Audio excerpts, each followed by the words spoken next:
Il y a des centaines, voire des milliers d'attaques. 4000 attaques sur notre système informatique. Vous mettez en cause la Russie. La Russie est en train de s'ingérer dans la campagne d'Emmanuel Macron. Vous seriez une cible du Kremlin.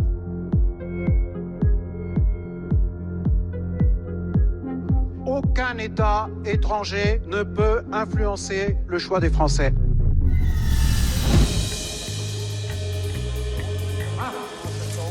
Le président français vient juste d'être élu. Il reçoit pour la première fois le président russe. Et la rencontre est polluée par un vilain soupçon.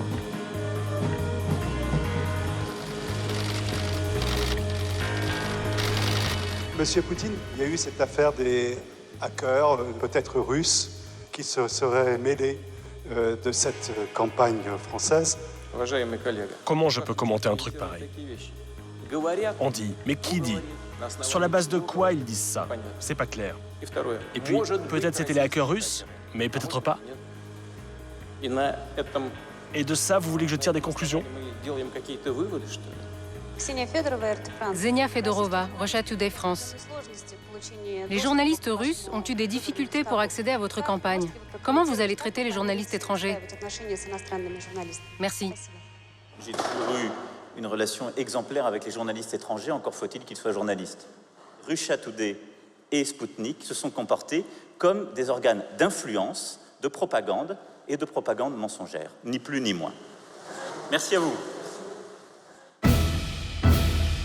C'est une nouvelle guerre mondiale. Une guerre d'un genre nouveau, sans fusil ni canon. D'un côté, l'Ouest, qui voit ressurgir la menace russe. De l'autre, la Russie, qui a perdu la moitié de son territoire depuis la fin de l'Union soviétique et se sent agressée. Oui. Il va y avoir une guerre, vu ce qui se passe. Bien sûr. Il y aura une guerre.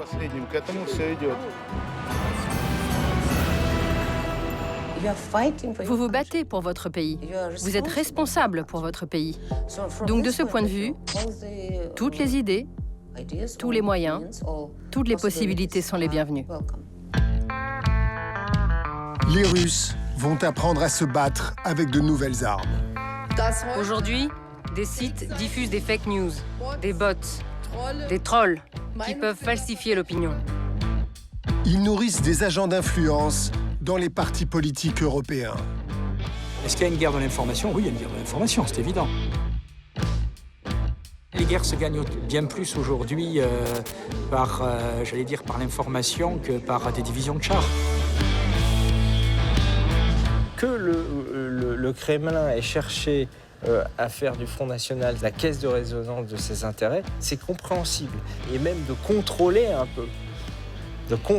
peu ces amis-là. Après tout, on ne voit pas pourquoi un pays ne s'offrirait pas un relais d'influence. Pendant les élections, des trolls sont actifs sur Internet. Avec Trump, on a réussi notre coup. Il est président. Avec Marine, malheureusement, on a raté.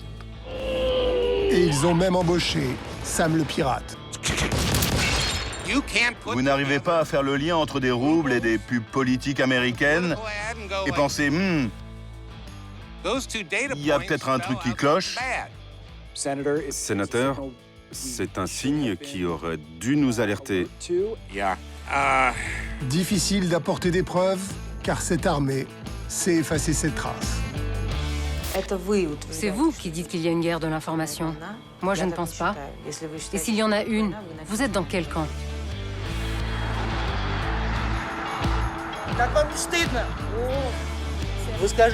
Oh, mais je le reconnais, lui. C'est un agent américain. Ça fait longtemps que je le suis. Je vais appeler le FSB. Bref, ça ne va pas être facile.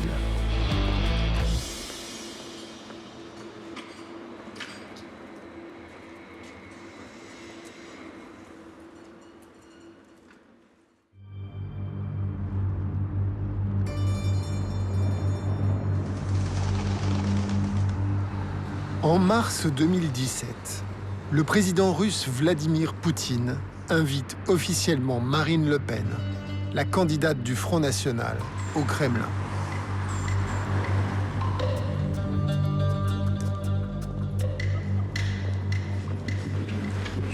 Dans 6 semaines, Marine Le Pen affronte Emmanuel Macron. Cette poignée de main est historique. Elle confère à Marine Le Pen une aura de future présidente. Je sais que vous êtes en pleine campagne électorale. Et je ne veux surtout pas interférer dans les élections françaises. Voilà, c'est dit pour les caméras. Vladimir Poutine ne se mêle pas de politique en France. L'homme qui a le plus œuvré au rapprochement entre le Front National et la Russie, c'est lui, Aymeric Choprade. Il était le conseiller étranger le plus influent de Marine Le Pen. On l'appelait le ministre des Affaires étrangères du Front National. Et puis, il a quitté le front. Mais il est toujours député au Parlement européen.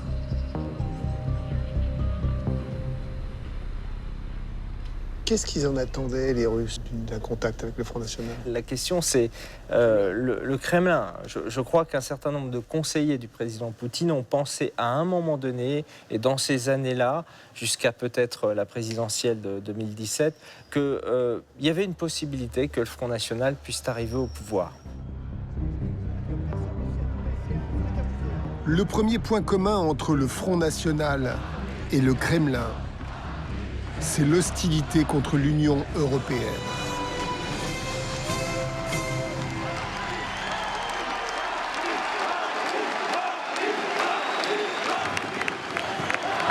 Les institutions européennes de Bruxelles, les médias, et ces prétentieux moralisateurs qui se présentent comme les élites, veulent nous faire croire que la France n'est plus rien, qu'elle n'est plus capable de rien. Sans l'Union européenne, sans l'Allemagne, sans les États-Unis.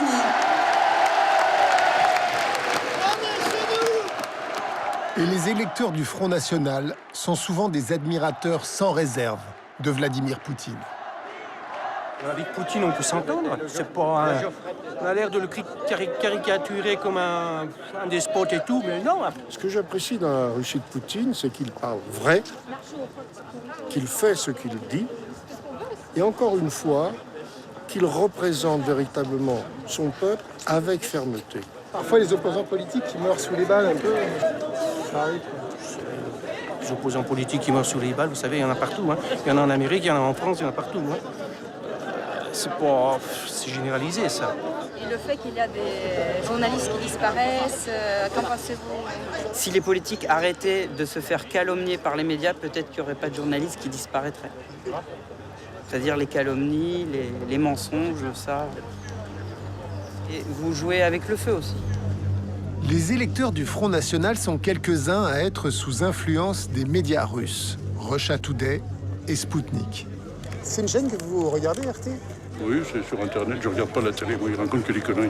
Russia Today, je le regarde tous les jours. C'est là-dessus qu'on a les meilleures informations. Parce qu'elles sont plus crédibles que les informations françaises. Aujourd'hui, on nous dit certaines choses, on n'y croit pas. L'audience de Sputnik et RT dans le grand public est modeste, mais le président français les juge tout de même inquiétants. Russia Today et Sputnik ont été des organes d'influence durant cette campagne qui ont, à plusieurs reprises, produit des contre-vérités sur ma personne et ma campagne. Qui se cache derrière Russia Today et Sputnik? Leur siège est à Moscou et ils ont accepté de nous ouvrir leurs portes. Russia Today est une télé, Sputnik, un site web. Ils sont tous les deux accessibles sur Internet. Leur budget est comparable à celui des chaînes occidentales. Plus de 300 journalistes dans toutes les langues. Ils ont ouvert une chaîne à Paris en décembre 2017. Ils promettent 2 choses, dire ce qui est caché et questionner plus.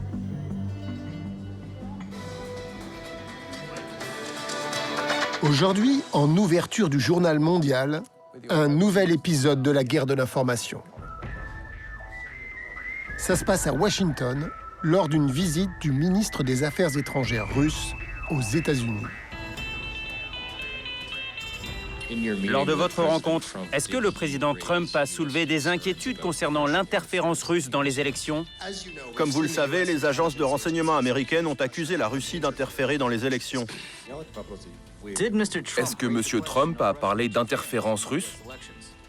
Je viens de vous dire que le président Trump a dit publiquement que c'était des histoires bidons. S'il vous plaît, donnez-nous au moins un fait et nous pourrons réagir.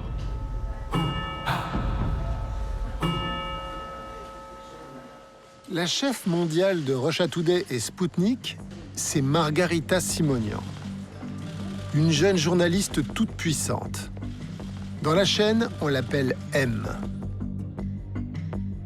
Margarita a été formée aux États-Unis. Elle s'est jouée de tous les codes des médias modernes, y compris la satire. Это вот студия новостная, тут работает молодежь. О, Николай Павлович, все под контролем? Все под контролем, у меня не забалуешься. Понял?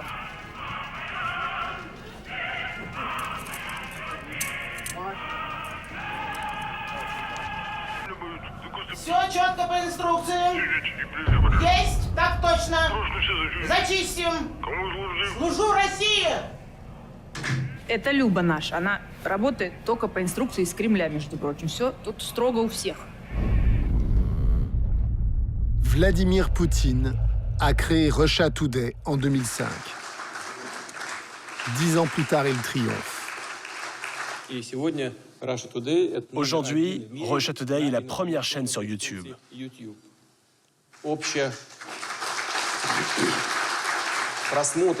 Nous avons dépassé 3 milliards de clics. Comme l'a montré Margarita, c'est un record absolu.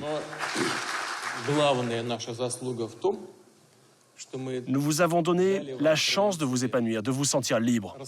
Et on ne vous force à rien, bien sûr. Vous travaillez librement. Vous célébrez l'esprit critique, la liberté d'expression, mais est-ce que vous pouvez critiquer le gouvernement russe ou le président russe? En aucun cas, je ne peux dire qu'en Russie, nous avons bâti une vraie démocratie, solide. Ici, il faut encore beaucoup pour améliorer la liberté d'expression et l'atmosphère pour rendre la critique possible. Mais à notre grande angoisse, nous avons compris que cela faisait seulement 25 ans que nous avions bâti la démocratie. Il y a encore 25 ans, nous étions un État totalitaire et communiste. Quand le président Poutine a créé cette chaîne, quelle était l'idée, la mission qui vous a été confiée? Nous sommes toujours très surpris. Pourquoi ce genre de questions n'est pas posé à France 24, Deutsche Welle, la BBC? Il n'y a que la Russie qui n'a pas le droit de faire ce genre de choses. Le fait qu'on nous demande tout le temps quelle est notre utilité, et cette question n'est jamais posée aux autres chaînes comparables, c'est un peu du racisme. On a un peu de mal à se comprendre. Je pensais que Russia Today avait une identité, comme parler de ce qui reste caché. C'est ce que vous vendez en tout cas. C'est juste du marketing en fait, ça veut rien dire du tout. Bien sûr que non. On considère qu'il faut faire entendre une autre voix, plus critique que celle des médias dominants, en exposant au public leurs erreurs, et qu'il existe une autre vision du monde. Questionner plus est la devise de RT. Mais il peut être dangereux pour un journaliste de questionner trop en Russie. Par exemple, Alexei Kongorov, un blogueur indépendant, a été condamné à 2 ans de prison pour avoir questionné les cibles des bombardements russes en Syrie. Monsieur Alexei Kongorov, détenu en Russie, c'est quelque chose que vous pourriez couvrir à RT ou Sputnik? Tout d'abord, on va vous envoyer cette information. Voici donc ce que RT a publié sur le blogueur russe emprisonné. Une brève, très brève, en russe uniquement. Rien dans les versions internationales. Et je vous serais reconnaissante de nous envoyer les articles de la BBC sur combien d'années leurs blogueurs restent en prison. Et vous, Vous me montrerez ce que la BBC a écrit là-dessus. Je ne crois pas qu'il y ait des blogueurs en prison en Angleterre. Ah bon, vous ne savez pas? Des blogueurs? Vous avez un nom? Vous avez un nom? Après l'interview, on va vous envoyer des exemples. De blogueurs détenus dans des prisons anglaises. Oui, anglaises. Après notre départ, Margarita va nous envoyer un mail avec une dizaine de noms de jeunes Britanniques. On va vous envoyer des exemples que vous ne verrez jamais, ni sur vos chaînes télé, ni dans vos journaux. Parce que c'est un autre monde qu'il ne faut pas montrer, parce que ça contredit vos croyances. Nous avons vérifié cette liste. Pas vraiment des blogueurs. Des gens condamnés pour avoir organisé une émeute, provoqué à la haine raciale, harcelé, menacé de viol, célébré un meurtre sur Facebook ou sur Twitter. Et puis personne n'en a parlé.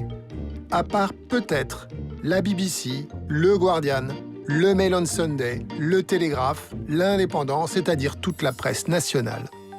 Et la plupart des journaux locaux aussi. Bienvenue dans la vérité, ou presque. Alexei Kovalev est un ancien des médias d'État russes. Il a été viré par Margarita Simonian. Depuis, il travaille pour un journal indépendant. La Russie n'a pas vraiment d'idéologie à offrir. Ce qu'elle offre à la place à ces groupes marginalisés, à l'extrême droite ou à l'extrême gauche, ou entre les deux, c'est un discours du genre « Hé les gars, vous êtes méprisés par le système, par les médias mainstream. » C'est un effet psychologique. C'est l'effet du média hostile. Il y a une guerre de l'information. Est-ce que vous êtes l'arme principale de la Russie dans cette guerre? C'est vous qui dites qu'il y a une guerre de l'information. Moi, je ne pense pas. Et s'il y en a une, vous êtes dans quel camp?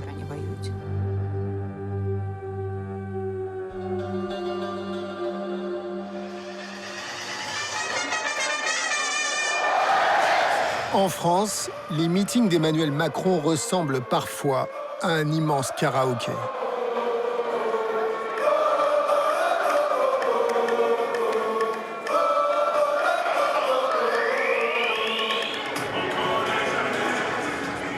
Lui, il ne chante pas. Dans quelques semaines, il sera ministre. Mais pour l'instant, le job de Mounir Majoubi, c'est de garder le nez dans son smartphone.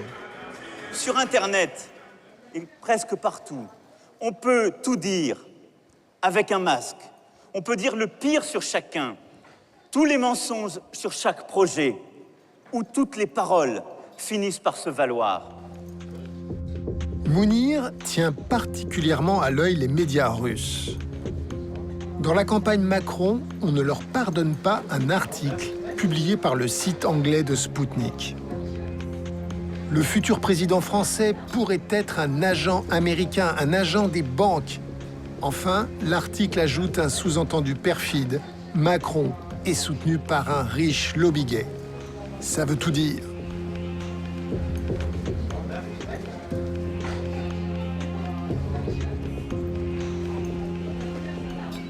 Quand Sputnik diffuse une rumeur, la diffusion de cette information et de cette rumeur explose. Qu'est-ce que décide le candidat? D'aborder le sujet, d'en parler directement sur scène et devant les médias sociaux. Résultat, la rumeur s'éteint le lendemain. Ces gens-là ont réussi à nous obliger à parler d'un sujet absurde. En fait, ça s'éteint, c'est-à-dire que les gens arrêtent de le diffuser, mais c'est trop tard parce que dans l'esprit des gens, on a laissé une empreinte, on a laissé une trace, on a laissé un petit goût amer qui va rester derrière. Quand Sputnik rediffuse une information, quand Russia Today diffuse une information, pour plusieurs milliers de personnes, ça devient une information valable et acceptable. Et bam! Nous avons voulu remonter le fil de la rumeur. Macron, agent américain. Ou comment naît une fake news. Une des raisons pour lesquelles on peut avoir le sentiment que vous êtes plus agressif envers Macron que Le Pen, c'est un article comme celui-ci. Toute cette polémique créée en France, c'est pas à cause de ça. C'est parce que Macron nous a accusés de propagande de manière tellement répétée qu'il en a fait un point de son programme. Nous n'avons jamais publié quoi que ce soit qui n'ait pas déjà été publié par un média français.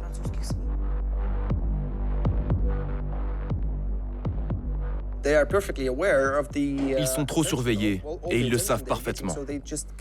Ils ne vont pas faire de fake news.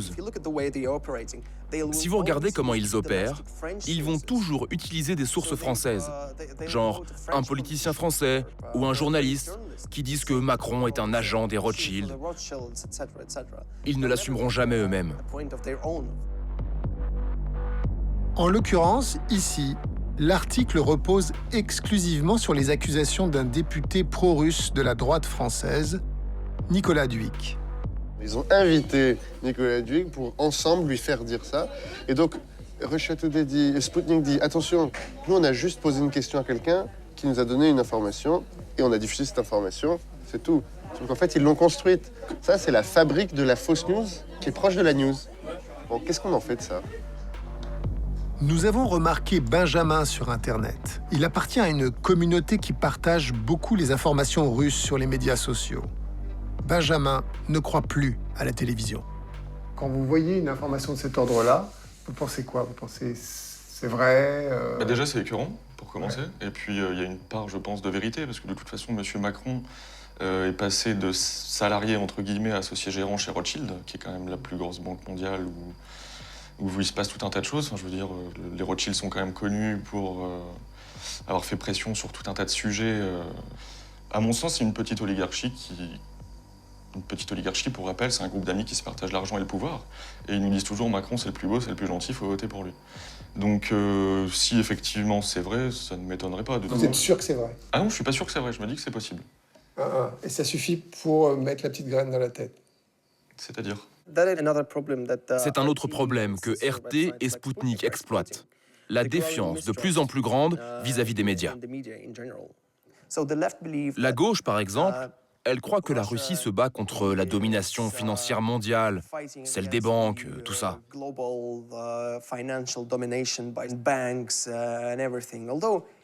Heureusement pour leurs croyances, ils ignorent que la Russie est le pays développé avec les plus grandes inégalités de richesse. 10% des Russes possèdent 87% de la richesse nationale. C'est le fossé le plus profond de tous les pays industrialisés. Pour Emmanuel Macron, le président français, les médias russes sont vite devenus synonymes de robinet à fake news. Russia Today et Sputnik ont été des organes d'influence durant cette campagne qui ont, à plusieurs reprises, produit des contre-vérités sur ma personne et ma campagne. En fait, la réalité est plus subtile. Les mensonges ont été bien moins nombreux qu'on ne l'a cru. Et à part cette rumeur, est-ce qu'il y a eu d'autres choses portées par Sputnik ou RT? C'est plus ensuite un état d'esprit permanent. C'est-à-dire que si vous regardez ces deux médias-là, vous allez voir que dans plus de 90% des cas, toutes les informations au sujet d'Emmanuel Macron vont montrer une perception négative ou sombre du candidat. Et plus de 90% des informations qui vont concerner Marine Le Pen vont être des informations amélioratives, laudatives, qui vont la mettre en avant, montrer son courage.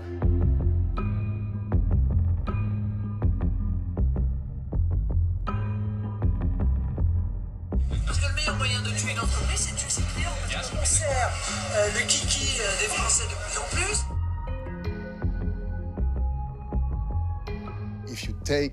Si on prend en toute logique ce que vous avez publié, on ressent clairement votre choix politique. En ce qui concerne Marine Le Pen, ce qui intéresse la Russie, c'est qu'elle allait trouver un langage commun avec nous. Macron a dit le contraire. Qu'est-ce que vous croyez? Qui est le plus proche de la Russie?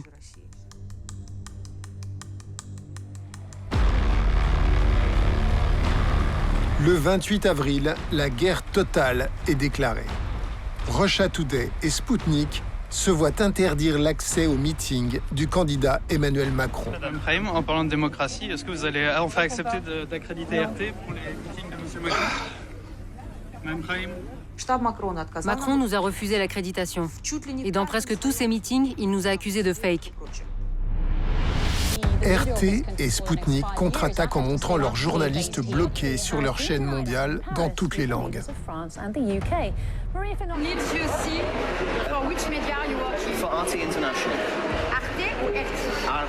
C'est une chaîne qui s'appelle RT, Russia Today. So I'm sorry, but you are not journalist. On ne peut pas vous faire rentrer. You looked at the channel name there, didn't you? And you denied me based on that. Why? La campagne Macron vient de servir la propagande russe.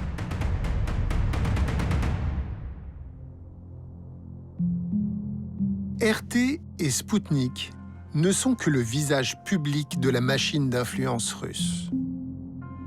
Les élections de 2016 et 2017 vont révéler qu'il existe de nouveaux acteurs. Ils étaient actifs aux États-Unis pendant la campagne Trump, ils l'ont été en France et en Allemagne, et ils sont pris très au sérieux. Je veux attirer l'attention sur un fait. Se forger son avis aujourd'hui est différent d'il y a 25 ans. Aujourd'hui, des sites diffusent des fake news, des bots, des trolls qui peuvent falsifier l'opinion.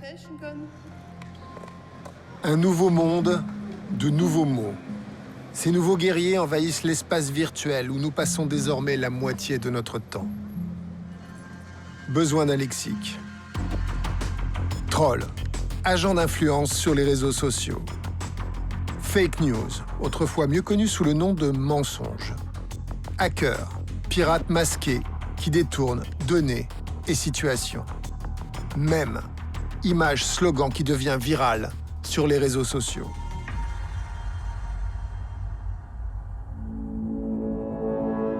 En 2016, une jeune Russe, moitié femme, moitié troll, va envahir Internet avec un mème en 3 portraits. On est en pleine conférence de presse de Poutine. Elle surgit avec un triptyque devant les caméras. Poutine, Marine, Trump. Cette image va être reproduite à l'infini. Maria devient le visage d'un projet politique. Un très joli visage.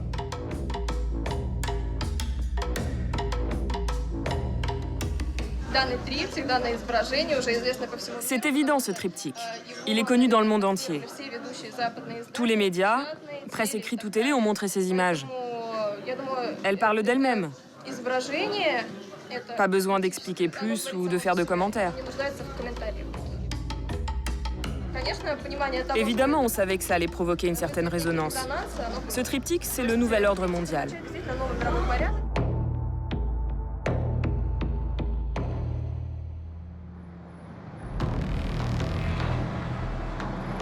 En juin 2017, Vladimir Poutine admettra à demi-mot l'existence de nouveaux agents d'influence russes. Les hackers, c'est des gens libres, comme les peintres. Si le matin, ils se lèvent de bonne humeur, ben voilà, ils vont aller peindre. Les hackers, c'est un peu pareil. Ils se réveillent le matin, ils ont lu ce qui se passe au niveau international, et s'ils sont patriotes, ils commencent à écrire une riposte adéquate contre ceux qui diffament la Russie. D'après Poutine, le hacker russe est donc un franc-tireur, un électron libre. Le Kremlin n'a rien à voir avec ça.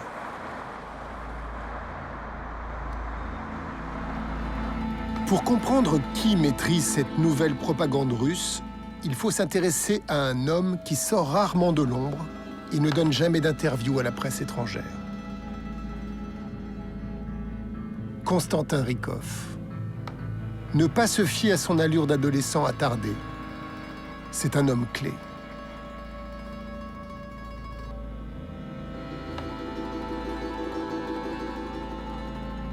Roman Dobrorotov, un journaliste d'investigation russe, a beaucoup creusé sur lui.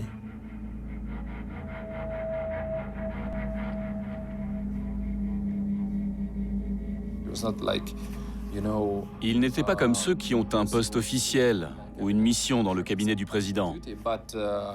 Mais c'était un de ses principaux serviteurs. Je ne sais pas comment appeler ce genre de job, parce qu'officiellement, il n'existait pas. Enquêter sur Rykov n'est pas chose facile. Ses amis se taisent et ses ennemis ont peur. Voici l'une des rares apparitions publiques de Rykov, dans une émission de débat bien arrosée sur Internet. Face à lui, un blogueur d'opposition.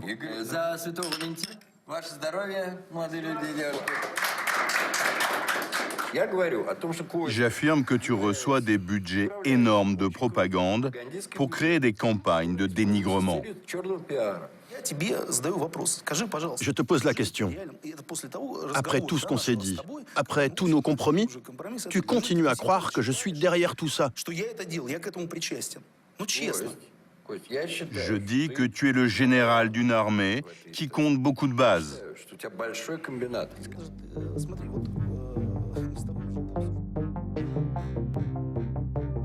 Nous avons rencontré un pionnier de l'Internet russe qui vit en Belgique et qui a bien connu Rykov. Il vient de la culture de la jeunesse dorée, post-soviétique. Les gens riches. La jeunesse dorée. Et aujourd'hui, il est totalement pro-Poutine. Et il a toujours été pro-Poutine. Avant Poutine, il n'était personne. C'était juste un jeune type qui disait des gros mots sur Internet.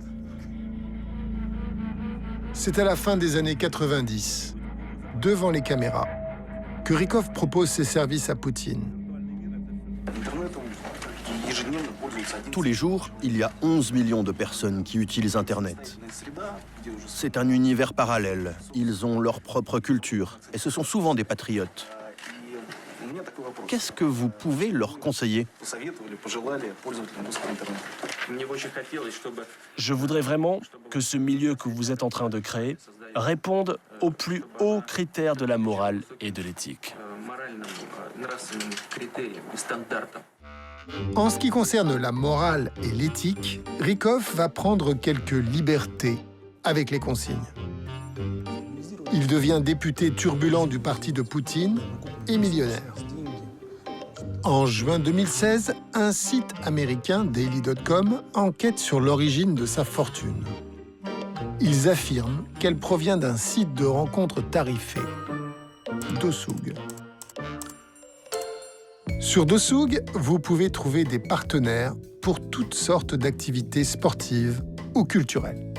Pour la modique somme de 150 € de l'heure, vous pouvez aller à la piscine avec Natacha, faire du cheval avec Tatiana, ou bien jouer au docteur avec Sacha. Je crois que cette histoire de pornographie, c'est assez ancien. Récemment, tout ce qu'il a fait était lié à la politique. Rykov va se révéler un maître dans l'art de créer des mèmes, de manipuler l'attention des médias. Maria, la fille au triptyque Trump, Poutine, Le Pen, travaille avec lui. La spécialité de Maria, c'est la propagande. Pour YouTube, elle avait réalisé une vidéo amateur sous les bombes, à la frontière ukrainienne. На позициях в промзоне с первым мотострелковым батальоном бригады «Восток», 2-я рота, до линии соприкосновения с украинской стороной 400 метров. Украинская сторона начала интенсивные обстрелы, начиная с 5 часов вечера. На состоянии на 21 час они уже успели...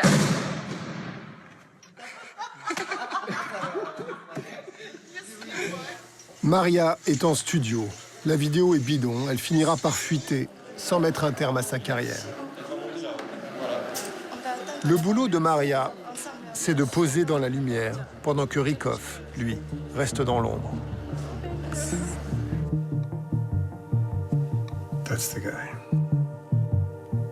En 2016, Rykov a pris une dimension internationale. Il a construit une équipe pour venir en aide au candidat américain Donald Trump sur Internet. Le soir des élections américaines, Rykov et ses soutiens se sont réunis dans un bar de Moscou. Une caméra tourne pour un film qui sera déposé sur les réseaux sociaux. Le suspense est intense. Maria est là. Soudain, l'info tombe. Contre toute attente, Trump a gagné.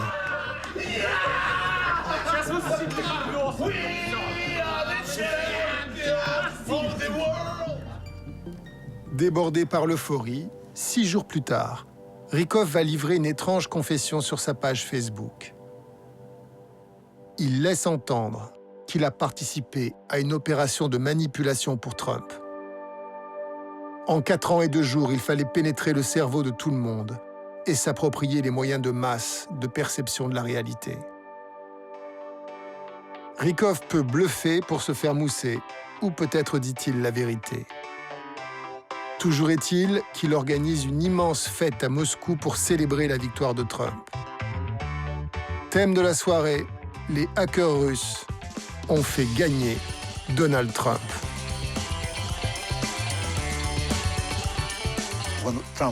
Quand Trump a gagné, c'était comme un feu d'artifice. Et si Le Pen avait été élu, tout le gouvernement russe serait mort de convulsions de plaisir. Maria est ravie, le nouvel ordre mondial est en marche. Tout cela ressemble à un happening provocateur.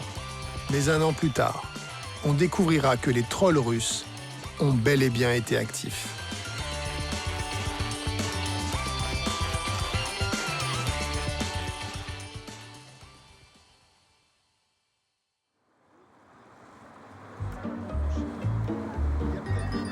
Saint-Pétersbourg est la plus belle ville de Russie. C'est la ville de naissance de Vladimir Poutine. Elle abrite aussi une drôle d'activité, une usine à trolls secrète. Son nom, l'Agence de recherche sur Internet. Les gens qui y travaillent fabriquent uniquement de la propagande et des fake news pour les réseaux sociaux. J'ai amené avec moi une traductrice. Hello, excuse me, can we speak with you? On peut vous parler? Do you work at... Vous travaillez à l'agence de recherche sur Internet? J'ai rien à dire.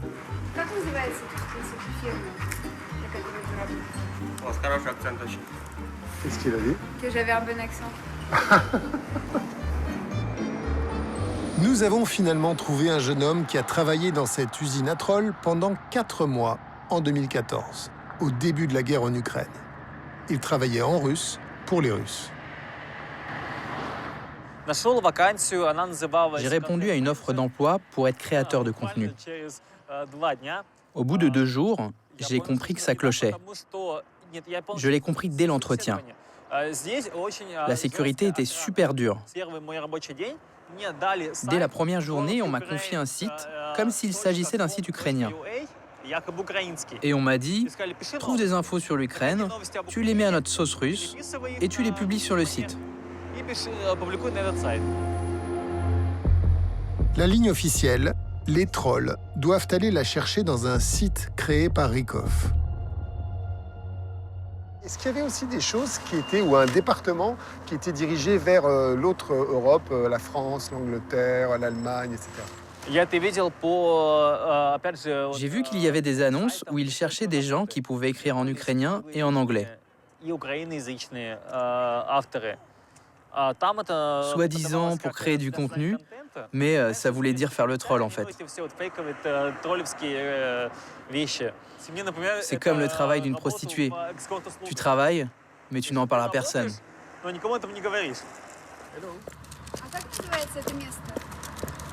Elle a carrément caché son visage. Ah ouais. Ouais. Il y a une caméra ici, là. Et une caméra là. Vous n'avez pas honte? Pourquoi vous collez les gens? Je demande pourquoi on colle les gens et... On colle pas, on dit bonjour. Oh, lui, là, ça fait longtemps que je le surveille, hein. C'est un espion américain. T'es au courant de ses relations criminelles à lui? Je vais appeler les services secrets. Il appelle le FSB. Vous n'avez pas peur de raconter tout ça, de dire la vérité? C'est pas risqué? Je pense qu'ils ont tellement peur qu'on parle partout d'eux que leur politique aujourd'hui, c'est de ne faire aucun bruit et faire leur boulot tranquillement.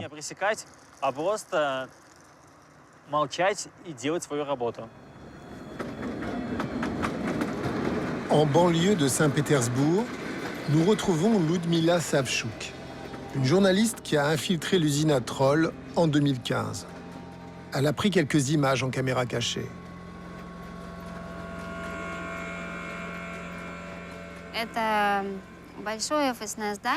C'est un grand immeuble. Le moindre bureau est rempli de gens qui travaillent sur des ordinateurs jour et nuit. Les uns sont sur Facebook, d'autres travaillent sur VKontakte, d'autres font des vidéos pour YouTube. Il y a des graphistes. Il n'y a pas de jour férié, pas de pause. Tous ces contenus sont fabriqués là-bas. En 2016, la fabrique à trolls se tourne vers les États-Unis. Dans la bataille Hillary Clinton contre Donald Trump, ils prennent violemment parti pour Trump, sans jamais révéler qu'ils sont russes. Andrei Sakharov est journaliste. Grâce à une taupe, il a réussi à prouver qu'il y avait plus de 400 pages Facebook en anglais fabriquées à Saint-Pétersbourg. Au tout début de notre enquête, on a découvert une communauté Facebook qui s'appelait Secured Borders. Frontières sécurisées. La page Facebook était suivie par 144 000 citoyens américains. Elle reprend les thèmes xénophobes de la campagne Trump. Les mèmes racistes se succèdent, partagés massivement par l'Amérique qui a peur et fondés sur des informations fausses. Par exemple, 30% des enfants d'immigrés sans papier appartiennent à des gangs. Le mème suggère « partagez si vous êtes choqués ». Ou bien, les musulmans ont inventé une nouvelle stratégie guerrière. Ils font des enfants pour remplacer les Américains blancs. Ils couvraient le programme de Trump sur l'immigration, qui était très populaire. C'est une des raisons pour lesquelles il a gagné. Les révélations d'Andrei vont déclencher une tempête à Washington. Les directions de Facebook, Twitter et Google sont convoquées au Sénat. Ils ont gagné de l'argent avec la propagande russe. L'enquête a montré que l'usine à trolls de Saint-Pétersbourg payait les réseaux sociaux pour que ces messages deviennent des publicités politiques mieux diffusées.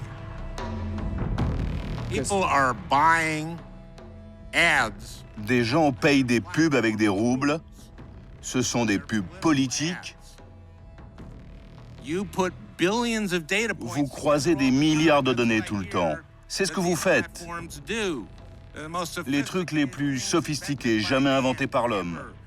Google a tout le savoir que l'homme a jamais développé. Et vous n'arrivez pas à faire le lien? Tiens, des roubles et des pubs politiques? Il y a peut-être un truc qui cloche.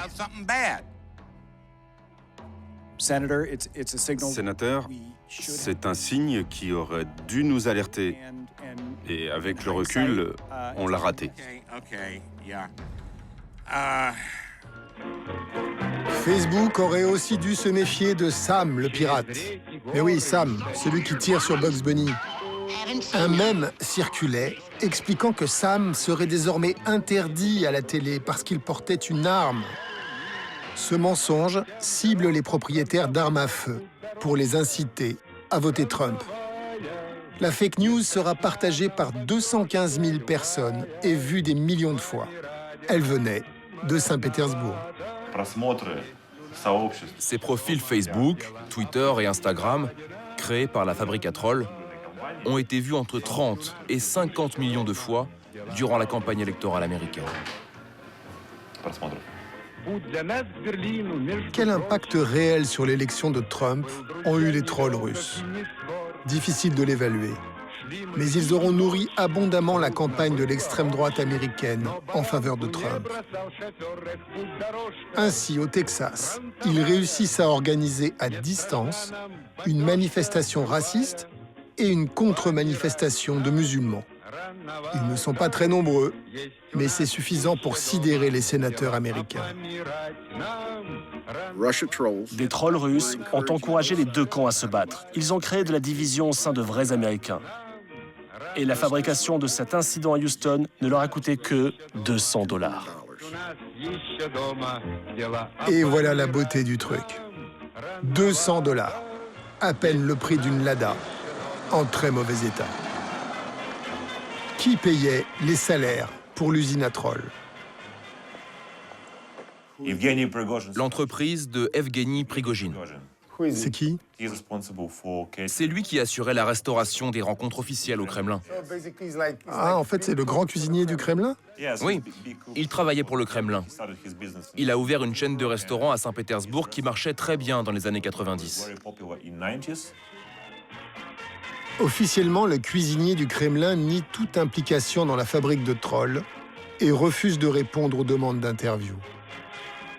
Entre Poutine et la fabrique à trolls, les cloisons restent étanches. Même Andreï, l'auteur du scoop, reste prudent. Il faut que vous compreniez la structure du pouvoir.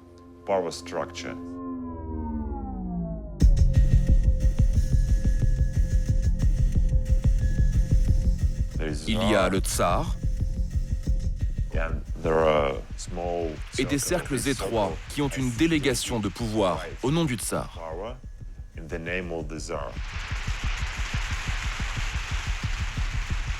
Il y a des gens qui ont vraiment des responsabilités, comme Rykov.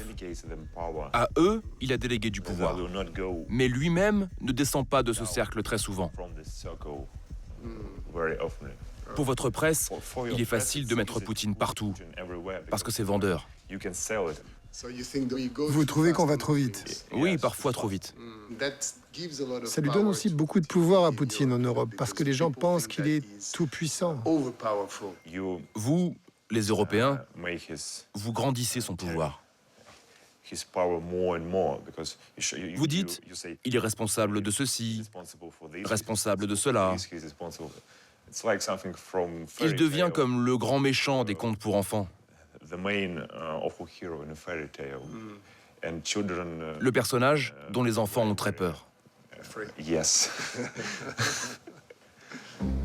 Et il arrive aussi que les Occidentaux imputent à Poutine des mauvais coups qu'il n'a pas commis.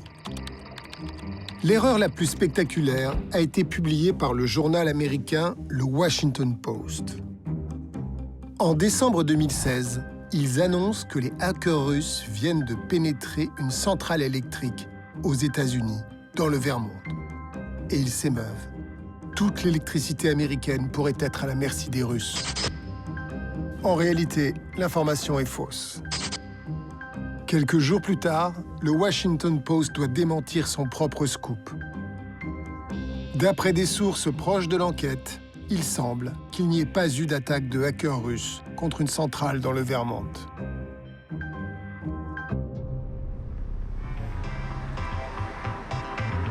Maria a participé de très loin à la campagne de Donald Trump.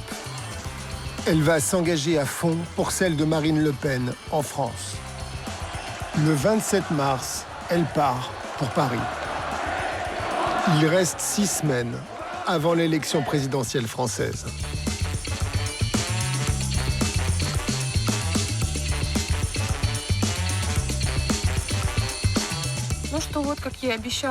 Comme promis, je quitte Moscou, sous la neige et le froid. Je vais aller voir le printemps à Paris. J'ai le triptyque, je l'emporte à Paris. La bande de Rykov y croit dur comme fer. Après Trump, ce sera Marine. Nous avons décidé de suivre Maria à la trace, découvrir où elle va nous mener. Elle poste tout sur Internet et échappe à toutes les demandes d'interview. Elle est à l'Assemblée nationale. Elle est avec des parlementaires français. Et il y a même le numéro de la salle, 6217.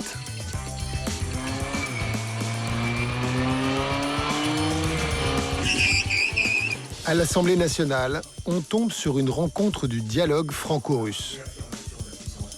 Maria n'est plus là. On l'a ratée. Mais la réunion s'avère vraiment intéressante. On va rester un peu. L'Europe, la France ont besoin d'une Russie forte, qu'il ne faut pas se tromper d'ennemi. Ils sont assez discrets, mais c'est un lobby pro-russe. Il réunit des politiques et les plus grosses entreprises françaises, celles qui investissent en Russie. Le patron de Total est président d'honneur et des dizaines d'entreprises européennes sont représentées. À la tribune cohabitent un journaliste de l'hebdomadaire d'extrême droite Valeurs Actuelles, un représentant en cravate rouge de la gauche radicale et un candidat à cravate noire de droite. Ils ne partagent rien, sauf leur soutien à la Russie. Naturellement, nous mettrons un terme aux sanctions contre la Russie. C'est étonnant parce que les sanctions contre la Russie sont maintenues alors que c'est plutôt le gouvernement de Kiev qui patine sur la question. Les organisateurs de la réunion sont Thierry Mariani et Nicolas Dhuicq, le député qui a déclaré à Sputnik que Macron pourrait bien être un agent américain. Alors quand on parle de guerre de l'information, ça c'est une réalité. Est-ce qu'il y a une guerre de l'information? Oui, il y a une guerre de l'information, c'est évident. Les guerres se gagnent bien plus aujourd'hui par l'information que par des divisions de chars.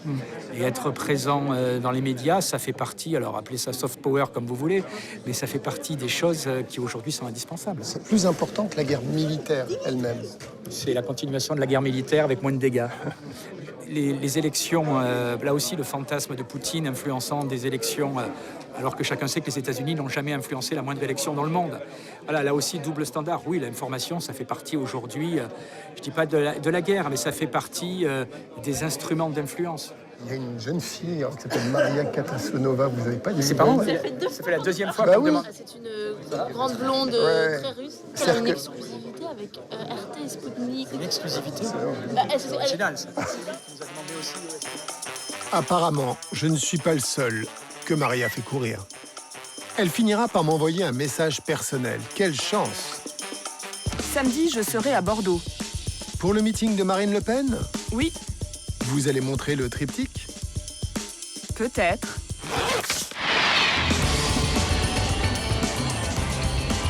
Le train vient à peine de démarrer que je reçois un nouveau message de Maria.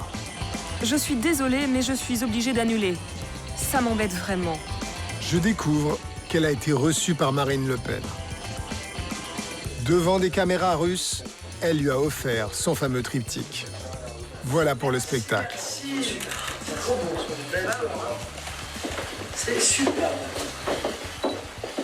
On est certain qu'il sera prémonitoire comme pour M. Trump.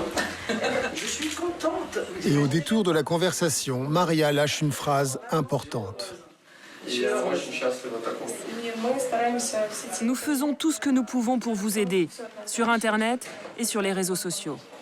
Mais je sais, je regarde ça de près. Merci beaucoup, Maria. Vraiment, tout ce que vous faites, cette contribution à notre combat commun.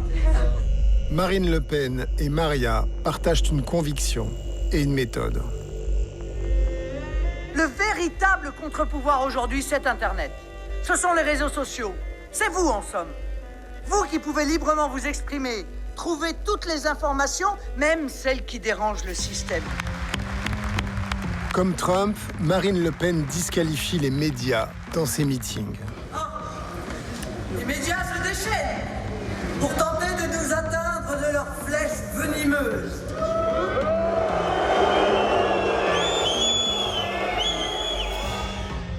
Le second tour arrive et dans cette phase finale, tout va s'accélérer. Maria est rentrée à Moscou. Elle raconte son voyage à la télé. Son chef, Rykov, organise une réunion secrète du comité Marine. Sur Facebook, il précise « Journaliste interdit et téléphone portable laissé à l'entrée ». Les fake news anti-Macron décollent. La principale est lancée depuis un forum américain. Macron aurait un compte secret dans un paradis fiscal. Fake news reprise par la sphère du Front National et par Marine Le Pen à la télévision. J'espère qu'on n'apprendra pas que vous avez un compte offshore aux Bahamas ou je sais pas, j'en sais rien. Non, Madame Le Pen, parce que ça, c'est de la diffamation. La campagne française commence à ressembler étrangement aux méthodes de la campagne Trump. Ne manque plus que le piratage des mails des collaborateurs de Macron pour que le parallèle soit complet. Il y a des centaines, voire des milliers d'attaques sur notre système numérique, sur notre base de données, sur nos sites. Au quartier général de la campagne Macron, ce matin même, un faux mail est arrivé. Il portait le nom du responsable de la campagne numérique, Mounir Majoubi.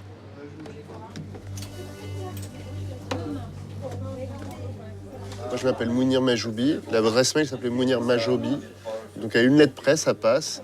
Et puis, en plus, ça parle de cyberattaque. C'est là où c'est drôle. C'est comme j'en ai beaucoup parlé à l'extérieur, beaucoup parlé dans la presse. En interne, je suis souvent celui qui envoie un message à tout le monde en parlant des cyberattaques. Bah là, il y a un mail qui dit « Recommandations sur les cyberattaques. En raison de nombreuses tentatives de cyberattaques, nous vous prions d'être vigilants. Vous trouverez le document en pièce jointe. » C'est terrible parce que ce serait normal que j'écrive ce mail-là. C'est pas moi qui l'ai écrit, c'est pas moi qui l'ai envoyé aux gens. Et donc les gens, ils reçoivent ce mail-là avec 2 pièces jointes qui sont des fichiers Word infectés et qui, s'ils les téléchargent, vont commencer à capturer tout ce qui se passe sur leur ordinateur et l'envoyer à quelqu'un quelque part. C'est hallucinant. C'est hallucinant. Mais après, encore une fois, on a su se défendre, on a su se protéger, on est prêt. Si on n'était pas prêt, on ne serait pas prêt à être au pouvoir dans quelques semaines si jamais on gagnait. Donc on est prêt. En fait, pas tant que ça. Le lendemain, sur une faute d'inattention, un collaborateur clique sur un mail piégé. Les hackers peuvent enfin rentrer dans les boîtes mail de 6 collaborateurs de Macron. Pierre, personne. Cédric, à En Marche. Les mails sont postés sur Internet. L'idée est de changer le cours de l'élection avec des révélations croustillantes. Mais l'ensemble de la presse française refuse d'exploiter ces données. Il y a eu une enquête qui a été publiée cette semaine par un institut indépendant, une agence de sécurité privée. Il y a un climat un peu suspicieux, il y a un climat bizarre. Il y a le nom d'un pays qui est ressorti, la Russie, qui arrive comme ça dans cette étude d'un coup. Vous avez rien qui permet de dire si c'est les Russes ou qui c'est exactement, quoi. Nous, c'est compliqué. On peut faire ça s'appelle l'attribution. En informatique, en cyberattaque, on n'a jamais un smoking gun. Impossible de coller le hacking sur le dos des Russes. Mais sur les réseaux sociaux, Maria joue la provocation. Elle publie un lien vers les mails piratés de la campagne Macron. Les Macron Leaks. Ce soir à Moscou, Maria et Rykov organisent une soirée pour les élections françaises. Ils espèrent assister à la victoire de Marine Le Pen. Nous nous glissons parmi les invités. Maria est là. Elle joue les vampes. Et Constantin Rykov sort enfin de l'ombre.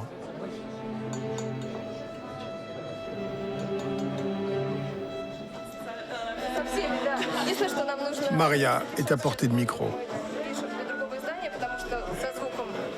Vous êtes venu à Paris récemment et vous avez un peu fui les médias et les caméras. Pourquoi ? J'ai décidé de limiter les contacts avec la presse. J'ai tout mis sur Internet. Libre aux médias d'utiliser ces éléments. Sur votre Facebook, vous avez mis que c'était vous, les pirates russes, qui avez réalisé le hacking du Macron Leaks. C'est une blague ? C'était juste ironique. On se moque de ceux qui voient la main du Kremlin partout sans aucune preuve ni argument. C'est la propagande des médias occidentaux et des mondialistes. Toujours le même slogan. Pas de preuve de l'implication du Kremlin. Pourtant, à quelques pas de nous se trouve peut-être la preuve qui nous échappe depuis le début. En 2014, Rykov va être piégé par un groupe de hackers ennemis. Les pirates informatiques ont pour nom Chaltai Boltai. Ils ont réussi à craquer les téléphones et ordinateurs d'officiels du Kremlin. Des milliers de mails, de SMS, de photos. Ils ont tout posté sur Internet. Vous saviez qui c'était ? Non, bien sûr que non. Personne ne pouvait comprendre ce que c'était. C'était vraiment difficile. On est resté 1 mois à essayer de comprendre quel était le sens de ces messages et qui était derrière. Dans la masse de données, Roman découvre le contenu du téléphone d'un homme de Poutine. Il travaille au Kremlin et il est chargé de la propagande sur Internet. Il s'appelle Timur Prokopenko. et il a de très nombreux échanges avec Rykov. Les deux hommes vont tenter d'instrumentaliser Marine Le Pen pour les besoins du Kremlin. Est-ce que tu pourrais traîner Marine Le Pen en Crimée? On en a vraiment besoin. J'ai dit à mon chef que tu étais en contact avec elle. J'essaie de savoir demain. Aujourd'hui ou demain, le FN prendra officiellement position sur la Crimée. Quelqu'un du Front National t'a contacté pour les financements? Oui, le vice-ministre des Affaires étrangères lui téléphonera. Le 17 mars 2014, Marine Le Pen soutient officiellement l'annexion de la Crimée par la Russie. Marine Le Pen affirmera tout ignorer de l'existence de Rykov. Mais pour celui-ci et pour le Kremlin, il s'agit d'une opération réussie. Le point de vue russe est claironné par l'un des premiers partis de France. Elle n'a pas trahi nos attentes. Il faudra d'une manière ou d'une autre remercier les Français. C'est important. Un homme du Kremlin aurait donc transformé Marine Le Pen en agent d'influence par l'intermédiaire de Rykov. Rykov est dans le bar. C'est l'occasion ou jamais de lui poser la question. On peut faire une interview? Pas moi, pas moi. Pourquoi pas? Vous êtes l'architecte de tout ça.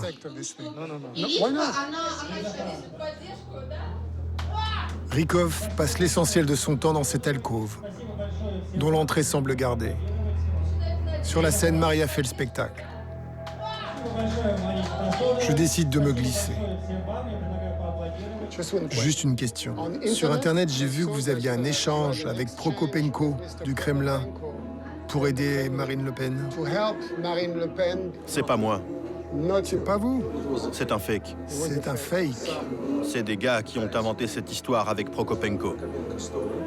Shaltai Boltai? Oui. Est-il possible que l'échange de SMS entre l'homme du Kremlin et le patron de Maria soit un faux? Non, c'est impossible. On a vérifié plein de fois. Ce sont des SMS 100% authentiques. Mais bien sûr, j'aurais été surpris que Rykov le confirme. C'est très sensible tout ça. Vous dites que vous n'avez pas aidé Marine Le Pen, mais vous l'aidez maintenant. Juste comme un fan club. Ça n'a pas de lien avec le gouvernement officiel. Le mieux, c'est que vous demandiez à Maria. Ah ok. Lui, il reste dans l'ombre et elle parle. Oui, il n'aime pas être filmé. Ok, ici, c'est le cabinet de l'ombre, le gouvernement secret. Mais quelque chose comme ça. Juste un fan club. C'est la version officielle de Rykov. Mais quelques semaines plus tard, sur un site internet russe, un journaliste réussit à lui arracher quelques mots sur son rôle central dans les campagnes pour Trump et Marine Le Pen. Aujourd'hui, notre invité est le personnage le plus mystérieux de l'Internet russe, Konstantin Rykov. La guerre de l'information, tu connais? Je connais un peu, oui. Et alors? Je connais, c'est tout. Des détails? Pourquoi avons-nous combattu? Pour qu'Hillary ne devienne pas présidente. Même si le diable avait été candidat à la présidentielle, on l'aurait soutenu. Raconte, c'est intéressant. Écoute, qu'est-ce qui intéresse les médias modernes? C'est savoir ce que Trump peut apporter de nouveau. On a travaillé là-dessus, on l'a favorisé, et on a entraîné les Américains derrière nous. On a réussi notre coup, Trump est président. Marine, malheureusement, n'est pas devenue présidente. Je ne participerai plus jamais à ce genre d'histoire. Un truc a marché, et pas l'autre.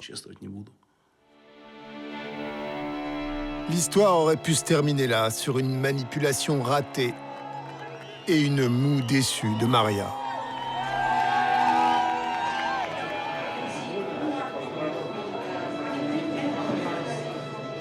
Mais dans le restaurant ce soir, je remarque un visage qui ne m'est pas inconnu. Pierre Malinowski, un Français.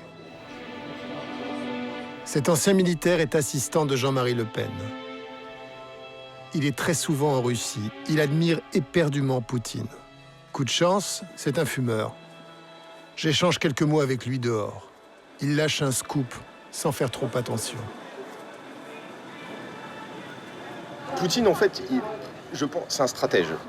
Regardez quand Marine Le Pen est venue, il l'a reçu, c'est quand même exceptionnel, parce que vous savez qu'il l'avait rencontré déjà 2 fois avant, officieusement, là il l'a reçu officiellement. Pourquoi elle l'a vu officieusement 2 fois? Qui avait choisi de le garder secret? Poutine n'avait pas intérêt à s'afficher avec Marine Le Pen, il ne savait pas comment ça allait se passer dans les 2 années à venir, ce qui est tout à fait logique. Vladimir Poutine, en personne, aurait donc rencontré secrètement la chef du plus puissant parti d'extrême droite européen à 2 reprises. C'est un investissement énorme. Et rien n'est gratuit en ce bas monde. Que voulait Poutine du Front National? Quel était son plan? Nous voulions le demander à Marine Le Pen en personne, mais nos demandes sont restées sans réponse. Bonjour. Bonjour Madame Le Pen. On aurait une question à vous poser sur la Russie. Les rencontres avec Vladimir Poutine, vous pouvez nous en parler? Rencontre confidentielle avec un des hommes les plus puissants de la planète. Écoutez, ayez un peu d'éducation et vous obtiendrez beaucoup plus. Emmerich Choprad, lui, savait. Même si l'ancien monsieur Russie au Front National n'a pas assisté en personne aux rencontres. Moi, j'ai l'information pour une fois. Il voulait d'abord la connaître, curiosité. Comme au poker, il voulait voir avant d'abattre. Exactement. Et Marine Le Pen va ramasser gros en Russie. Plus de 12 millions d'euros. C'est le montant de 2 prêts bancaires russes au Front National en 2014 et 2016. Des prêts qui auraient dû rester secrets et qui ont été révélés par le journal Mediapart. Officiellement, il s'agit d'opérations commerciales sans contrepartie. Pas de donnant-donnant avec le Kremlin. Mais on peut douter. L'homme qui a négocié l'argent russe est un discret député européen, Jean-Luc Schaffhauser. Il affirme avoir travaillé comme intermédiaire pour Total, Dassault, Thales en Russie, et y avoir été envoyé la première fois par le pape Jean-Paul II en 1989. Il est au courant de tout. Le seul problème, c'est qu'il n'aime pas beaucoup les journalistes. Il va falloir gagner sa confiance. Je sais juste qu'il est très catholique et un peu sanguin. Allô? Oui, bonjour Monsieur Schaffhauser. J'aurais voulu savoir si c'était possible d'avoir une interview un peu en profondeur avec vous sur les relations entre le Front National et la Russie. Non, je ne m'exprime pas sur ce sujet. C'est une politique, moi, maintenant. Je ne réponds plus aux journalistes. La politique de la chaise vide, moi, me semble pas la meilleure idée. Mais l'histoire racontée a remplacé l'histoire réelle. De toute façon, il n'y a pas d'histoire réelle pour un certain nombre de gens. Il n'y a que... de la perception. Il n'y a plus de vérité. On est dans le subjectivisme absolu. Ça fait un bout de temps. Moi, je me dis que les politiques, c'est devenu des gestionnaires de la perception, quoi. Ils sont plus du tout dans le réel. Oui, je suis d'accord avec vous. C'est le péché originel. Vous voyez ce que je veux dire? Ouais. Nous mangerons de l'arbre du bien et du mal. Il n'y a plus de bien, il n'y a plus de mal. L'homme fait le bien, l'homme fait le mal. Et il se croit Dieu. J'ai reçu l'aide de Dieu en personne. Nous avons touché une métaphore biblique. La discussion change de ton. Mais si vous voulez vous battre pour la vérité, je suis prêt à vous aider.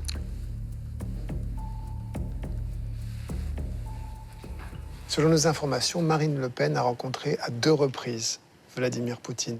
Pourquoi l'avoir dissimulé? Je n'ai rien à dire là-dessus. Voilà. J'ai décidé de ne rien dire là-dessus. J'ai des choses à dire, je ne dirai rien. Voilà. Je considère que ça relève de secrets personnels et d'État. Des secrets d'État entre le Front National et Vladimir Poutine. Ça commence bien. Restait à connaître le rôle exact de Poutine dans le déblocage des millions d'euros. Officiellement, aucun. Vous vous trouvez dans une situation où un parti ne trouve nulle part un financement. Aucune banque française. Et donc, je me suis tourné vers des amis qui avaient ces relations, donc évidemment, M. Babakov, pour lui demander, nous sommes dans une situation très difficile. Et c'est comme ça que les choses se sont mises en place. Mais ce monsieur Babakov n'est pas un banquier comme les autres. Il travaille dans l'administration de Vladimir Poutine. Celui-ci lui a confié une mission, s'occuper des Russes à l'étranger. Monsieur Babakov, c'est un homme du Kremlin, on va appeler les choses par leur nom. C'est un envoyé spécial. D'accord, moi je ne l'ai pas connu comme cela. Moi je l'ai connu lorsqu'il était un des responsables des banques régionales. Mais monsieur Schaffhauser, vous saviez quand même qu'il était membre, qu'il était conseiller proche de Poutine au moment où vous allez le voir. Je suis d'accord avec vous que je le savais. Donc ça veut dire que Vladimir Poutine a donné son blanc-seing aux emprunts. Non, parce que sinon nous aurions fait les choses beaucoup plus simplement. Nous nous serions tournés vers les grandes banques. Là. Pour moi, en tout cas, c'est un geste politique. C'est-à-dire que c'est un soutien du pouvoir russe. Je ne crois pas qu'il faut au dire Front ça. National. Il ne faut pas dire cela. Il faut dire qu'il n'y a pas eu d'opposition du pouvoir politique. Car effectivement, s'il y avait eu une opposition, cette chose n'aurait pas pu se faire. Babakov, je savais qu'il était dans le premier cercle. Ce qui ne veut pas dire, je reviens là-dessus, ne me faites pas dire ce que je n'ai pas dire, qu'il y a eu un... Non. Non, parce que sur les choses... Il n'y a pas eu un veto. Il n'y a pas eu de veto, mais... On peut penser que c'est très ressemblant. Le fait d'autoriser et de ne pas mettre son veto, c'est très ressemblant quand même. Non. Non. Et pourtant si. Émeric Choprade, dont la parole est désormais libre, révèle le véritable projet du Kremlin concernant le Front National. Et il ne s'agit pas d'une opération commerciale. Après tout, on ne voit pas pourquoi un pays ne s'offrirait pas un relais d'influence. Que le Kremlin ait cherché à faire du Front National sa caisse de résonance, la caisse de résonance de ses intérêts, c'est possible et c'est compréhensible. Mais je ne crois pas qu'on puisse faire grief à un État, quel qu'il soit, de chercher à avoir des relais d'opinion et des amis, et même de contrôler un peu ces amis-là.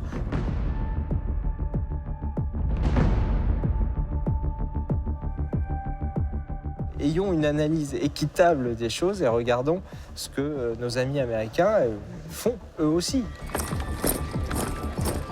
Russes contre Américains. Bloc contre bloc. Le retour de la guerre froide. Dans ce nouvel échiquier des pouvoirs, le Front National n'est qu'une pièce mineure. C'est en Ukraine que cette nouvelle guerre froide est devenue vraiment visible. En 2014, la rue renverse un gouvernement proche de Moscou. Les insurgés ukrainiens veulent quitter le giron de la Russie. Les États-Unis soutiennent ouvertement le changement de régime. Le monde libre est avec vous, l'Amérique est avec vous, je suis avec vous. Pour les Russes, c'est un coup d'État hostile à leur porte. Ils vont appuyer militairement une insurrection des populations russes de l'Est de l'Ukraine. Et ils annexent la Crimée. Deux guerres se mènent en parallèle, celle des armes et celle de l'information. Dans Russia Today, on accuse faussement les Ukrainiens de crucifier des bébés russes. Tandis que dans l'autre camp, certains journalistes occidentaux se taisent sur les exactions des milices ukrainiennes les plus violentes. Un exemple étant le portrait de l'Ukrainienne Vita. L'auteur, un journaliste français, avait omis de signaler qu'elle était nazie et que son bataillon était accusé par Amnesty International d'exécuter des civils pro-russes. Lors du conflit ukrainien, les Russes vont s'estimer victimes de russophobie. Pour eux, la guerre médiatique est désormais totale. Au sein des médias d'État, il existe un club d'experts en guerre idéologique, dirigé par Olga Zinovieva. Ils organisent des colloques et publient des articles. Un de leurs textes majeurs sera publié par Sputnik et traduit dans de nombreuses langues. Il s'agit ni plus ni moins d'un traité de guerre médiatique. Malheureusement, la Russie est elle aussi obligée de recourir aux armes de la guerre de l'information. La guerre d'information contraint à des actions regrettables. Olga Zinovieva habite à l'université de Moscou. Vous vous souvenez de ce texte? Oui, plus ou moins. Vous devez rester campé sur vos positions. Vous vous battez pour votre pays. Vous êtes responsable pour votre pays. Donc de ce point de vue, toutes les idées, tous les moyens, toutes les possibilités sont les bienvenues. Même l'utilisation de fake news? Non, pas du tout. Parce que c'est comme ça qu'on pourrait interpréter votre texte. Vous savez, je crains que la traduction ne soit pas correcte. Je ne l'ai pas lu du début à la fin, donc je m'excuse. Mais il me serait impossible d'utiliser de tels mots. Ne pas se justifier des accusations de falsification car l'Occident utilise les mêmes méthodes. Non, non. C'est absolument... C'est pas bien traduit? J'ai bien peur que ce ne soit pas bien traduit. C'est un faux. Ah bah ça vient de Spoutnik. Oui, je sais. Mais je dois voir... il faut que je regarde cette traduction. Merci beaucoup. Aujourd'hui, la stratégie d'influence de la Russie s'étend sur toute l'Europe. En Allemagne notamment, où il existe une communauté russe de plus de 4 millions de personnes. En janvier 2016, une affaire a été largement exploitée par la propagande russe. Dans le quartier russe de Berlin, Marzahn, une jeune fille de 13 ans, Lisa, affirme avoir été violée par 3 réfugiés arabes. La police n'arrête aucun coupable dans les heures qui suivent. Le site Spoutnik en allemand dénonce le viol, photo qui fait peur à l'appui, et l'impunité dont bénéficient les réfugiés. Des manifestations de Russes allemands éclatent. Le leader de l'association russe-allemande la plus conservatrice est Heinrich Groth. Presque dans 100 villes, dans toute l'Allemagne, se sont formées des manifestations. Partout. Environ 30 000 personnes et plus sont sorties dans la rue. Avec lui, l'affaire du viol de Lisa devient une campagne anti-réfugiés.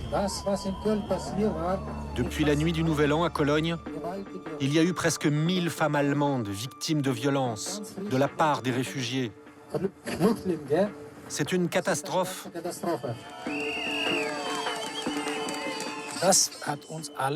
Nous étions très en colère aussi contre le gouvernement.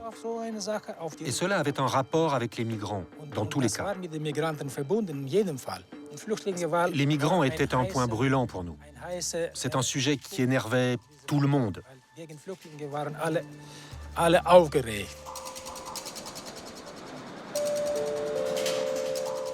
En Allemagne, près d'1 million de migrants sont accueillis après 2015.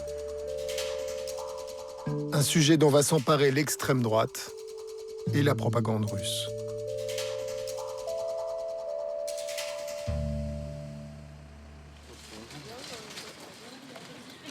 À Berlin, dans le quartier russe, un militant de terrain va tenter de faire entendre une voix dissonante.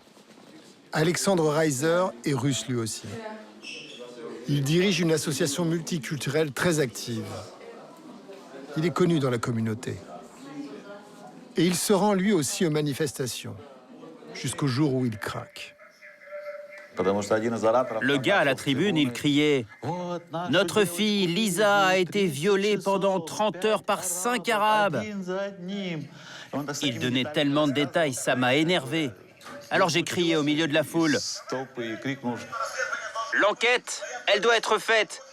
Je suis contre qu'on mente et qu'on accuse les Arabes, alors qu'on n'en sait rien. Arrêtez de mentir à la tribune. » Dégage-le, sinon je le défonce, lui. On m'a téléphoné pour me menacer. Ils m'ont dit qu'ils allaient m'effacer de la surface de la terre. Ils m'ont dit qu'ils allaient m'attraper, qu'ils allaient me détruire. Alors forcément...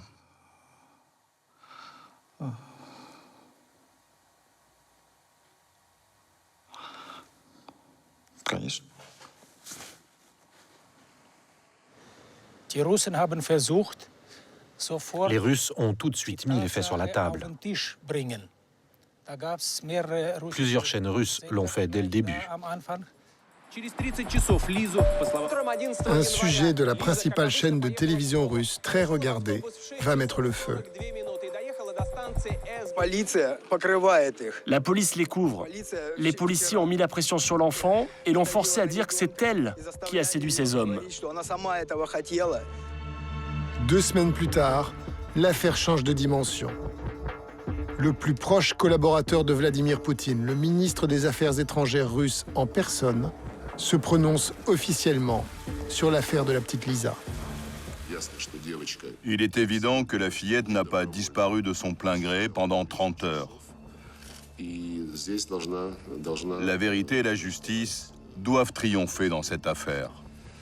J'espère vraiment que sur les problèmes de migrants, on ne va pas être dans le politiquement correct et camoufler la réalité. Pour Alexandre Reiser, qui a osé exprimer des doutes, la vie va devenir un enfer. Il subit une attaque de trolls. Le pire, dans cette campagne contre moi, je l'ai appris 1 mois après toute cette histoire.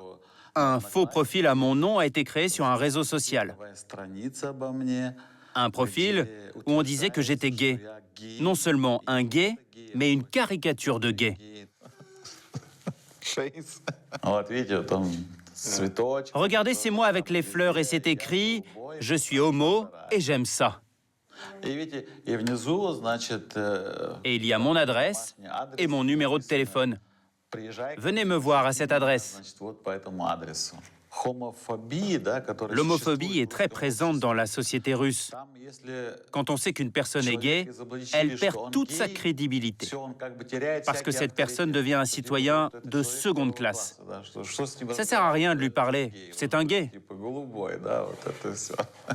Et vous pensez que ces attaques qui sont assez sophistiquées contre vous, ça peut avoir été fait par des professionnels, par des trolls professionnels? Mais qui ferait ça gratuitement? Ça demande beaucoup de travail. La police allemande finira par rendre les conclusions de son enquête. La jeune fille a menti. Il n'y a jamais eu de viol. Oui, c'était faux, en effet. C'était une erreur, mais ça vient du mensonge de la fille, qui n'a pas dit la vérité. L'affaire d'État de la petite Lisa se dégonfle, mais dans la tête de nombreux Russes d'Allemagne, la peur des migrants persiste, notamment parce que le fiancé de Lisa était d'origine turque. Tous les migrants obtiennent la nationalité allemande. Le SPD va bientôt l'accorder directement à la frontière, la nationalité. Mais ça ne change rien ici. Celui qui arrive en migrant reste un migrant, qu'il ait un passeport allemand ou un autre passeport. Quand tu es un arabe, tu restes un arabe. C'est comme les Turcs. Lors des dernières élections, Heinrich Groth, le président de l'Association des Russes d'Allemagne, a apporté son soutien au parti d'extrême droite Alternative pour l'Allemagne. L'AfD doit une grande partie de son succès au vote de la communauté russe d'Allemagne. Elle est le seul parti qui ait traduit son programme en russe. En septembre 2017, l'AfD fait son entrée au Parlement allemand. C'est la première fois que l'extrême droite y pénètre depuis la guerre. Alexandre Gauland est le leader de l'Alternative pour l'Allemagne. Nous profitons bien sûr des erreurs des autres. J'ai dit que l'erreur principale de Mme Merkel a été la politique d'accueil des réfugiés. Pour notre parti, cette politique a été comme un cadeau.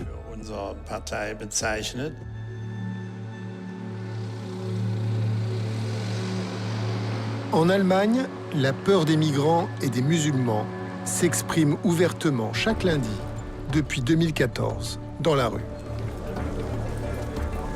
Le mouvement Pegida fédère quelques dizaines de milliers d'Allemands hostiles à l'ouverture du pays.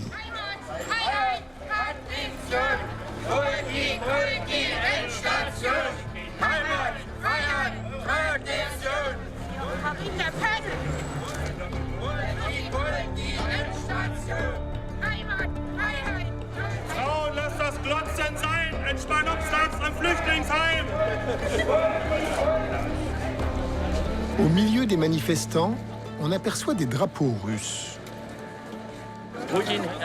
Poutine est contre le système. Il a une politique réaliste pour son peuple. Et parfois même des drapeaux mi-allemands, mi-russes.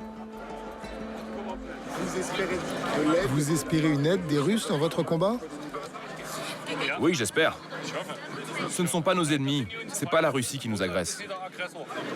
Vous avez l'impression que la Russie peut remettre de l'ordre en Europe? J'en ai le sentiment et l'espoir. Je l'espère très fort.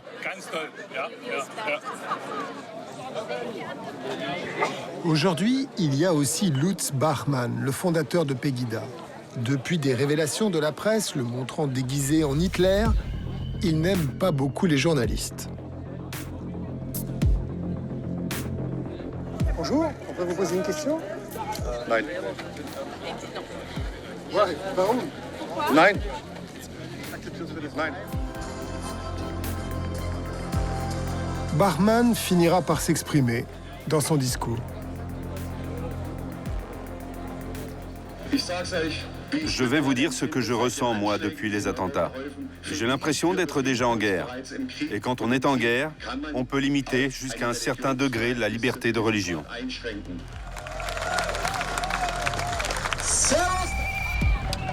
Des contre-manifestants sont là. Eux soutiennent l'accueil aux réfugiés.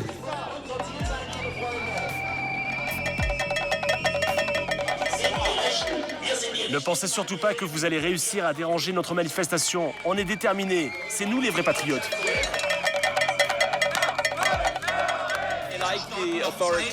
Ils aiment le style autoritaire de Poutine.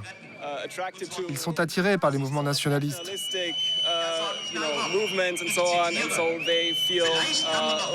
Ils aiment Trump aussi, et Marine Le Pen. C'est pas spécifique à Poutine. Mais la Russie est le seul régime autoritaire. C'est pourquoi vous voyez tous ces drapeaux. Le Pen, OK. Le Pen, OK. Le Pen, OK. La plupart des membres de Pegida votent pour l'alternative pour l'Allemagne. Vous avez reçu un soutien financier de la Russie? De la part de la Russie?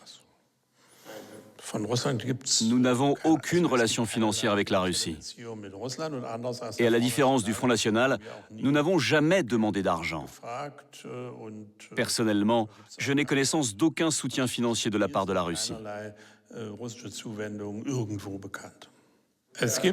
Il y a une jolie phrase de Bismarck. Jamais d'argent en provenance de pouvoirs étrangers. Nous n'accepterions jamais d'argent en provenance d'un autre pouvoir. Ce serait acheter de la politique. Pour cette même raison, je désapprouve aussi le comportement de Madame Le Pen. Mais ça ne me regarde pas. En 2015, pourtant, une puissante fondation religieuse russe ultra-orthodoxe, très active en Europe occidentale, a pris en charge un voyage d'Alexandre Gaoland en Russie. Un voyage qui est resté très discret. Il y a eu une invitation adressée à quelques députés du groupe AfD de Brandebourg de la part d'une fondation russe. Nous avons passé une journée à Saint-Pétersbourg. Mais ces contacts n'ont à ce jour pas été poursuivis.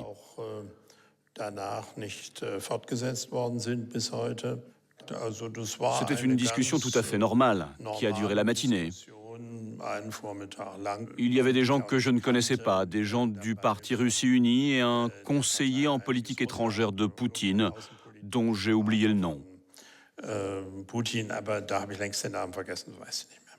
suppose que c'est la fondation Saint-Basile, celle qui est gérée par M. Malofeev. Oui. Konstantin Malofeev est un personnage décisif dans l'influence russe en Europe. Il est richissime. Il a créé une fondation religieuse et il s'est servi de l'argent pour tenter de créer un réseau européen des partis d'extrême droite. Du FPÖ autrichien qui est au pouvoir aujourd'hui, au Front National français ou à l'AfD en Allemagne. Emmerich Schoprad a fait partie de ce projet. Il y a cette idée de coaliser un petit peu ses forces et de faire évidemment la Russie un peu le centre de la coalition de toutes ces forces. Et c'est dans cette logique que Malofeev. C'est un projet de société, c'est vrai que c'est un projet d'influence, mais attaché à la défense de la famille et des valeurs traditionnelles. Malofeev a créé une télévision ultra-conservatrice, pour promouvoir ses idées en Russie. Officiellement, il ne roule pas pour le Kremlin. C'est très byzantin. Regardez ces peintures. C'est comme une église. Konstantin Malofeev a accepté de nous rencontrer. Ses interviews sont rares. Nous voulons une Europe indépendante, qui pense à ses propres intérêts et pas à ses idées mondialistes d'un nouvel ordre mondial, libéral, tolérant pour les homosexuels. Sortez de l'OTAN, sortez de l'Union européenne. Moi, je veux la France de Louis XIV.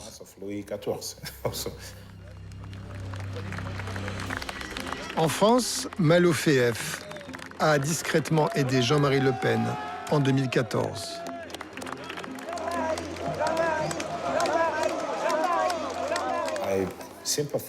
J'ai de la sympathie pour Jean-Marie Le Pen. Et je crois que c'est un homme avec un grand H. C'est une personnalité. Et dans la politique française, il y a un gros manque de caractère. Comment vous l'avez aidé, avec de l'argent? J'ai des amis et ces amis sont motivés pour aider des politiciens. Vous les avez mis en contact, alors? Oui. Je me suis laissé dire que vous étiez plus proche du mouvement contre le mariage gay que du Front National. C'est sûr. Mais moi, je ne les appelle pas anti-gays, je les appelle anti-sodomites. Ouais, c'est pas restreint aux gays, cette pratique. Sodomite, c'est le mot de la Bible. Et c'est bien de l'utiliser. Pour moi, la famille est le dernier rempart.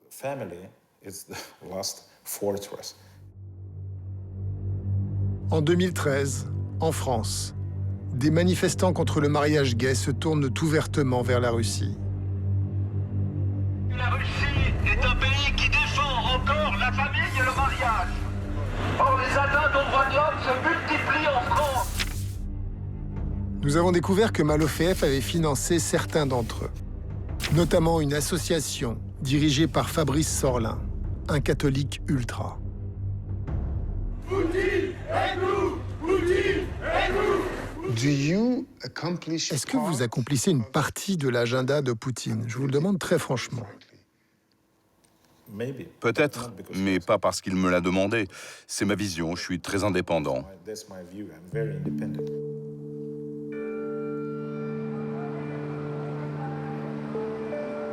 Quand j'ai commencé cette enquête, je me suis demandé si la guerre de l'information était l'antichambre de la vraie guerre, celle qui sème la mort. La réponse à cette question, je vais la trouver sur le pavé de Moscou. En mai, en Russie, c'est la saison des défilés militaires. Ils célèbrent leur victoire sur les nazis en 1945. C'est l'occasion d'un défilé avec les armes dernier cri. La démonstration de force dure toute la matinée. Mais la foule, au fond, est relativement clairsemée.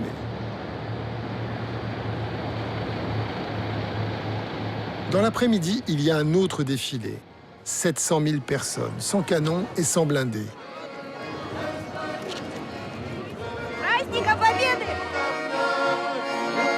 Juste des portraits. Les familles viennent rendre hommage à la mémoire de leurs parents morts pendant la Seconde Guerre mondiale. En Russie, même la droite la plus radicale est anti-nazie.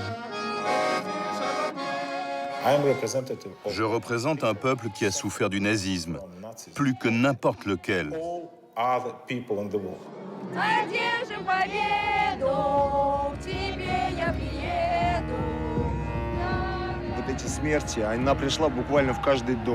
La mort a frappé, presque à chaque porte. Regardez, je tiens les photos de 2 familles. Je n'aurai jamais assez de mains pour porter les photos de tous les morts de nos familles. Il y en a une qui a été torturée, comme un animal, jusqu'à la mort. Je ne veux pas que ça reste que dans ma mémoire. Je veux que les horreurs de cette guerre traversent toutes les générations. Konstantin Malofeev œuvre à reconstituer un axe nationaliste radical en Europe. Un axe qui intègre de nombreux néo-nazis.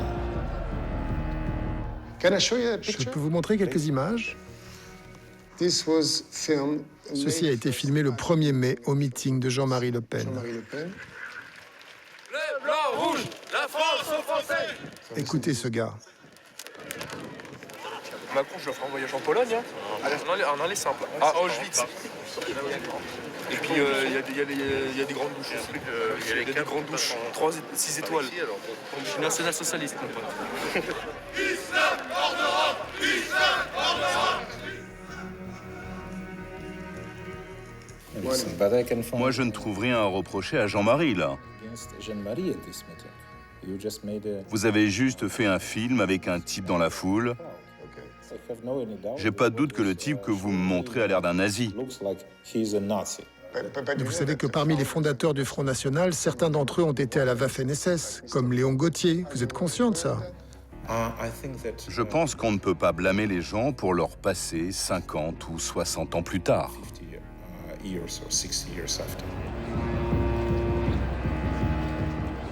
Est-ce que vous avez peur qu'un jour la guerre puisse revenir en Europe? Oui. Il va y avoir une guerre, vu ce qui se passe. Bien sûr. Il y aura une guerre. Parfois, on regarde la télé et on se dit que cette histoire recommence. Ça fait très peur. On veut plus jamais de guerre. Dites ça à toute l'Europe, s'il vous plaît.